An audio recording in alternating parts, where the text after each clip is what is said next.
नमस्कार, आप देख रहे हैं मगध समाचार और मैं हूं ऋचा।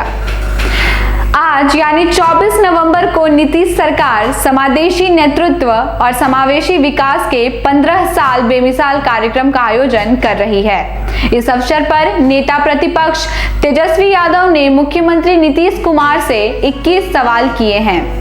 तेजस्वी ने कहा कि विगत 16 साल से सभी क्षेत्रों और मानकों में राज्य को फिसड्डी साबित कर देश में बिहार को सबसे निचले पायदान पर नीतीश सरकार ने पहुंचाया है। तीसरे नंबर की पार्टी के देश में एकमात्र मुख्यमंत्री आज अपनी नाकामयाबी का जश्न फेलवर मना रहे हैं। नेता प्रतिपक्ष ने कहा कि मैं उनसे 21 सवाल पूछता हूं। कहा कि अगर मुख्यमंत्री नीतीश कुमार लोकतंत्र और लोकतांत्रिक व्यवस्था में यकीन रखते हैं तो उन्हें इन सवालों का जवाब अवश्य देना चाहिए। तो आइए देख लेते हैं कि ये 21 सवाल क्या हैं। पहला सवाल, नीतीश कुमार बिहार की 60% आबादी अर्थात युवाओं को जवाब दें कि उनके 16 वर्ष के शासन के बाद भी आज बिहार पूरे देश में गरीबी और बेरोजगारी का मुख्य केंद्र क्यों बना हुआ है। क्यों युवाओं को अपनी योग्यता और शिक्षा के नीचे जाकर दूसरे प्रदेशों में अपमानित होकर काम ढूंढने पर विवश होना पड़ता है। दूसरा प्रश्न, अपनी हर नाकामी के लिए पिछली सरकार पर ठीकरा फोड़ने से पहले नीतीश कुमार अपने 16 वर्ष का लेखा जोखा दें। बिहार वासियों को बताएं कि क्यों बिहार के हर दूसरे परिवार का कमाऊ पूत दूसरे राज्य में पलायन कर अपना घर चलाने के लिए मजबूर है। विगत 10 वर्षों में बिहार की पलायन दर में अप्रत्याशित वृद्धि क्यों हुई है। तीसरा प्रश्न, नीति आयोग के सभी सूचकांकों पर बिहार साल दर साल क्यों पिछड़ता जा रहा है। नीति आयोग की रिपोर्ट के अनुसार शिक्षा, स्वास्थ्य एवं सतत विकास सूचकांक में बिहार अंतिम पायदान पर क्यों और कैसे पहुंचा। 16 वर्षों के मुख्यमंत्री बताएं कि इनका दोषी कौन है।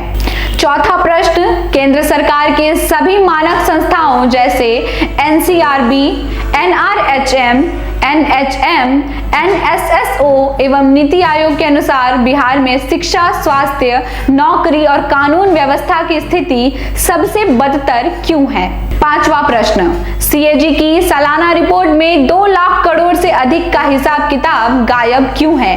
क्या भारी वित्तीय अनियमितता और सृजन जैसे बड़े घोटालों के कारण ही आपकी सरकार ने विगत 7-8 वर्षों में उपयोगिता प्रमाण पत्र जमा नहीं किया है। छठा प्रश्न, मुख्यमंत्री बताएं कि विगत 16 वर्षों से कुर्सी से चिपके रहने के लिए उन्होंने नीति, नियति, नियम और सिद्धांत की तिलांजलि देकर बारंबार बिहार की प्रत्येक पार्टी से गठबंधन क्यों किया। वो बताएं कि बिहार की कौन सी ऐसी पार्टी बची है जिससे उन्होंने समझौता नहीं किया। सातवां प्रश्न, सतत विकास लक्ष्य की भारत सूचकांक रिपोर्ट 2020-21 के अनुसार बिहार का समग्र स्कोर सभी राज्यों में सबसे कम क्यों है। इस रिपोर्ट के मुताबिक बिहार देश का सबसे पिछड़ा राज्य है। डबल इंजन वाली सरकार के बावजूद बिहार सभी मानकों में आखिर पिछड़ा क्यों रहा है, इसका जिम्मेदार कौन है।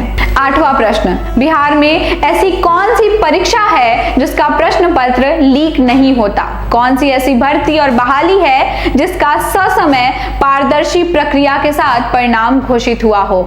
नौवां प्रश्न, NDA सरकार कुल बजट का केवल 2% ही दलितों पर क्यों खर्च करती है। NCRB रिपोर्ट के अनुसार बिहार में दलितों पर सबसे अधिक अपराध क्यों होते हैं। आपने दलित और आदिवासी वर्ग के छात्रों की छात्रवृत्ति बंद क्यों की।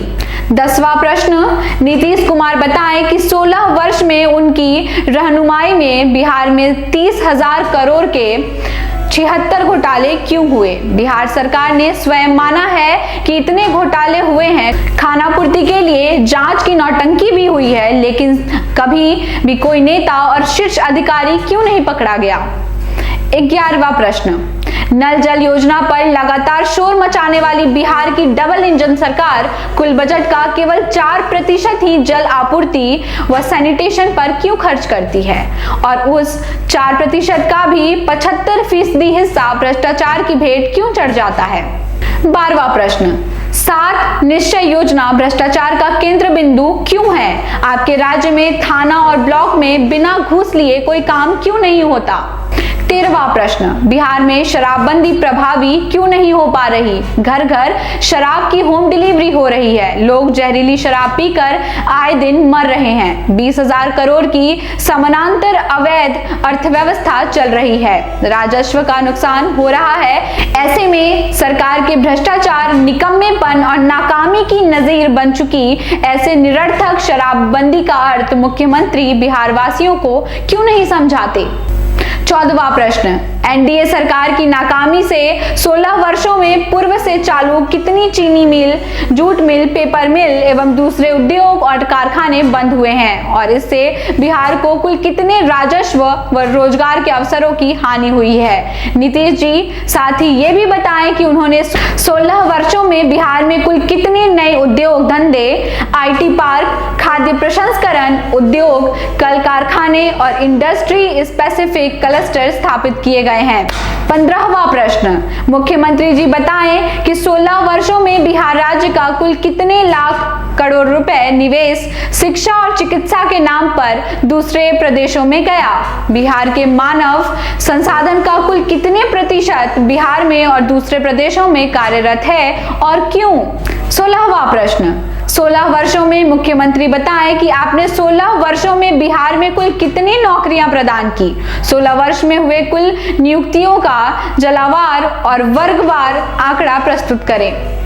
17वां प्रश्न, भूतकाल के बासी पन्नों में अपना वर्तमान और भविष्य खोजने तथा अपनी सत्ता लोलुपता में चलते बिहार की 2 पीढ़ियों का वर्तमान और भविष्य बर्बाद करने वाले मुख्यमंत्री जी बताएं कि क्या उन्होंने फुर्सत में कभी 1990 से 2005 एकीकृत बिहार के 54 जिलों एवं 2005 से 2021 तक के अपराध, हत्या, बलात्कार के आंकड़ों का ईमानदारी से अध्ययन किया है? क्या उन्होंने कभी एनसीआरबी की रिपोर्ट स्वयं पढ़ी है? 18वां प्रश्न, मुख्यमंत्री जी बिंदुवार सार्वजनिक स्पष्टीकरण दें कि 2010 में भाजपा के साथ पूर्ण बहुमत में आने के बाद उन्होंने जनादेश के साथ विश्वासघात करते हुए 2013 में भाजपा को क्यों छोड़ा? 2015 में राजद गठबंधन के साथ पूर्ण बहुमत आने के बाद 2017 में जनादेश का अपमान क्यों किया? क्या आपने व्यक्तिगत सत्ता तृष्णा के कारण हमेशा बिहार 12 करोड़ बिहार वासियों और उनके भरोसे, भावनाओं एवं मत के साथ छल नहीं किया?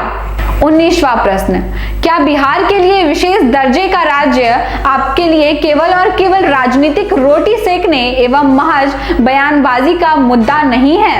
20वां प्रश्न, क्या 40 में से 39 लोकसभा सांसद होने के बावजूद डबल इंजन सरकार में बिहार के साथ शिक्षा, स्वास्थ्य एवं अन्य विकास कार्यों में नाइंसाफी नहीं हो रही? 21वां प्रश्न, मुख्यमंत्री आजकल 24,500 करोड़ की जल जीवन हरियाली योजना का जिक्र क्यों नहीं करते? क्या वह योजना चुनाव तक ही जेडीयू बीजेपी कार्यकर्ताओं के लिए बस धन उगानी योजना थी? ये आप उन सवालों को देख रहे थे जिन्हें तेजस्वी ने नीतीश कुमार से पूछा है।